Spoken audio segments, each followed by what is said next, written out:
Chicken chilli के मेन major E भ गेल चिकेन और चिली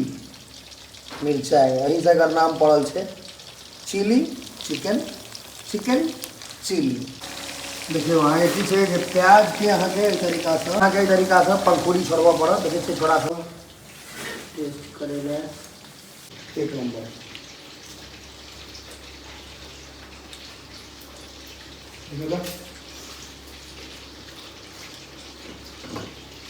और लगा पूरी लगा देते हैं इसे सोया सॉस डाल के लिए और इनमें टोमेटो केचप टोमेटो सॉस जो लगे छे बस आगे लगे आप ग्रहण क्या करे लेते। पूरी और चिली चिकन जना पराठा तराठा रह तो निक लगे छे। आई पूड़िए मम्मी कहलखिन जे पूड़िए खा लिया था। समस्त मिथिलावासी के हमर प्रणाम। हम प्रणव झा स्वागत करै छी यहाँ सब गोटा के आगे अपन पेज अपन चैनल मिथिलांचल व्लॉग्स पर। और आई छे रवि और मदर्स डे सेहो छे तो सबसे पहले दुनिया के सब माँ के हैप्पी मदर्स डे जते छथि। हम अपन माँ संगे सेलिब्रेट करब, अहाँ सब अपन माँ संगे सेलिब्रेट करूँ। सेलिब्रेट नहीं कऽ पाबी तो रवि छे तो दिन उनका संगे बिताओ संभव हुए तो, क्योंकि ओना कहल जाइ छे जे माय के कोनो दिन नहीं हो, माय से हर दिन हो से वाला बात। तो हैप्पी मदर्स डे। और आई बनते चिली चिकन मम्मी बनेती कहलखिन जे बनाएब रवि छे तो चलू पहले आनल जाए तकर बाद पूरा प्रक्रिया देखायल जाए। तो अहाँ के एखन 10 करीब बाजि रहलै हँ। गर्मी है प्रकाष्ठा पर, गर्मी के जोरे नहीं छे। रौद देखे रहा है बुझाई छे जे की भ गेल है। चलल जाए लावा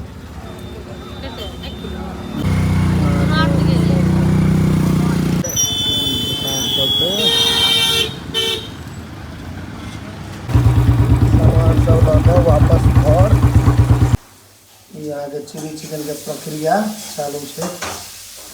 यहाँ के बने छे मैदा में वहाँ बेसन समझे रे मैदा मैदा और अरारोट मैदा और अरारोट में एकरा चल जा रहा है। बाकी चीज सब आयल है काज है धीरे धीरे रही है तो घरे पर छे। यहाँ के लहसुन मिर्ची सब जो है धनिया जो है पेस्ट टाइप पर बनाकर घर के होममेड पेस्ट है, सब बाहर के नहीं है किछो ठाम।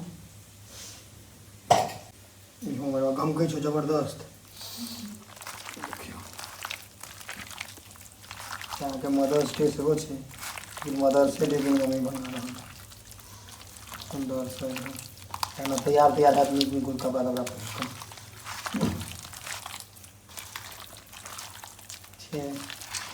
देखियो। यहाँ के पहले की हो फ्राई करे पड़े एकरा तो ये फ्राई करे के प्रक्रिया चालू हो गए। या पहले ही बटन देखने चाहिए ये फ्राई हो गए। और चिली चिकन है तो चिली तो पड़बे करते मतलब मिर्चाई करकरा का पड़े जखन और कर देते। देखिए अगर अभी एखन प्याज कोई बोला कर प्याजो अलग वेराइटी से शो कटाई छे बहुत तामझाम हो छे अलग स्तर से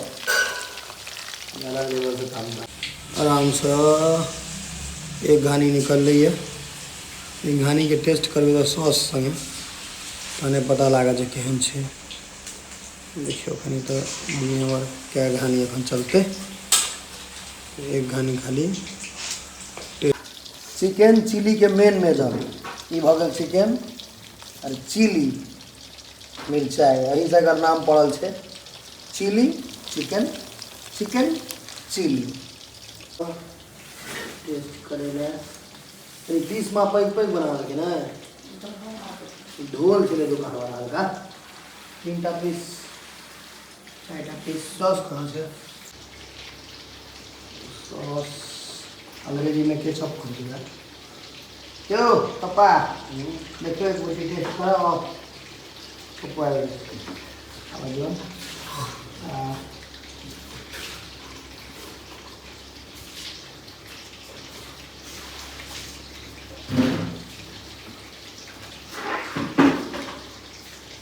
टेस्ट एक नंबर है।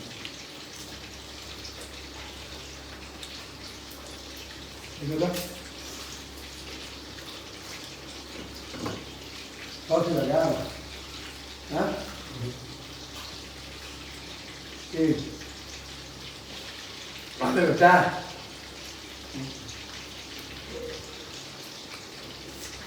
एक नंबर के आप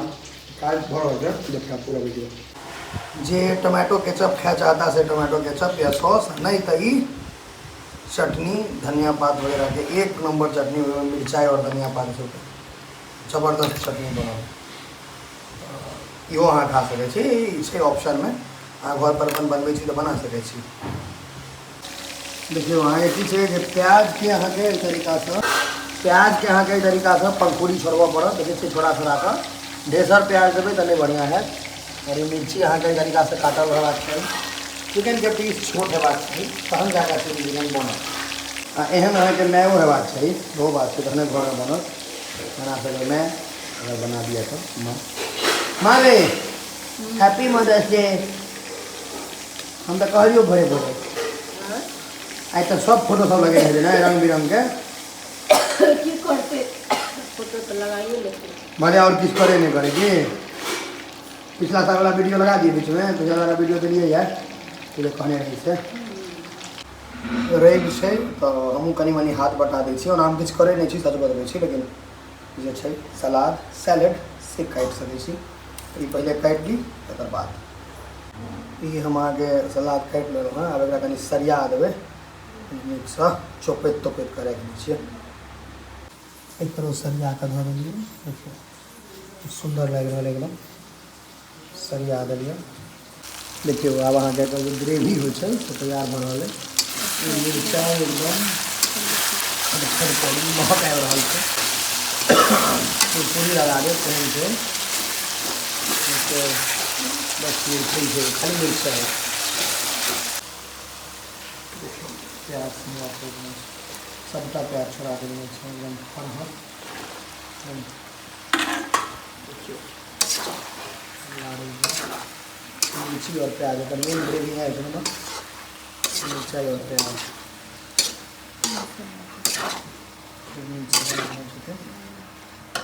यहाँ के सोया सॉस बाद सोया सॉस दऽ देल गेलै और इनमें टमाटो केचप टमाटो सॉस जे लगै छै अपन स्वाद अनुसार लोग दै छै जेकरा एते दैके रहै छै टमाटो सॉस सोया सॉस दूटा करिए चिली सॉस चिकन चिली के टमेन मेजर हो चिली सॉस देखते रहेगा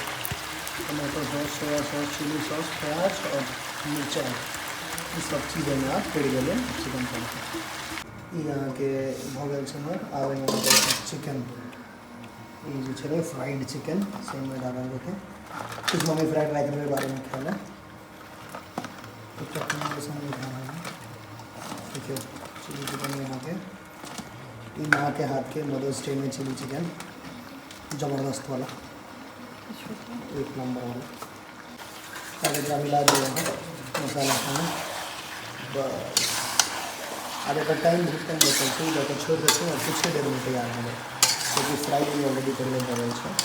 और ड्राइए हो पराठा रोटी से बेसी नीक लागै छै लेकिन लोग के अपन अपन स्वाद से कोई भातों से नहीं खाई छै लेकिन हमरा ही पराठा या रोटी से नहीं लगे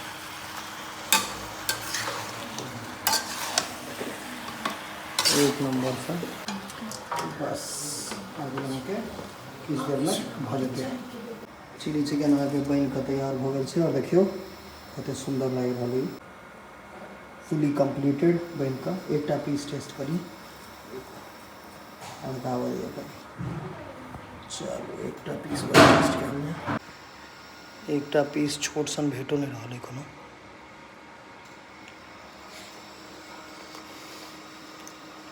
मज़ेदार मम्मी के हाथ में जादू है क्या ग्रहण क्या करे थे टॉपिक पर लास्ट पूरी पराठा कहने रही तो पूरी संगे चिली चिकन ट्राई करबे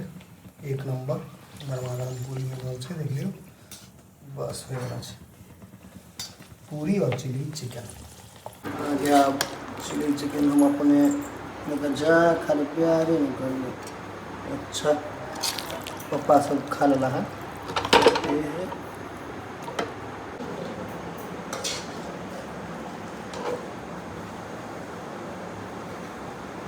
पूरी और चिली चिकन जेना पराठा तराठा रह तो निक लगे आई पूड़िए मम्मी कहलखिन पूड़िए खा लिया था जिनका करू लगे था उनका नहीं बर्दाश्त है क्योंकि लेकिन हो एक अलग चीज़ मम्मी के हाथ का अलग स्वाद कोनो होटल में खाओ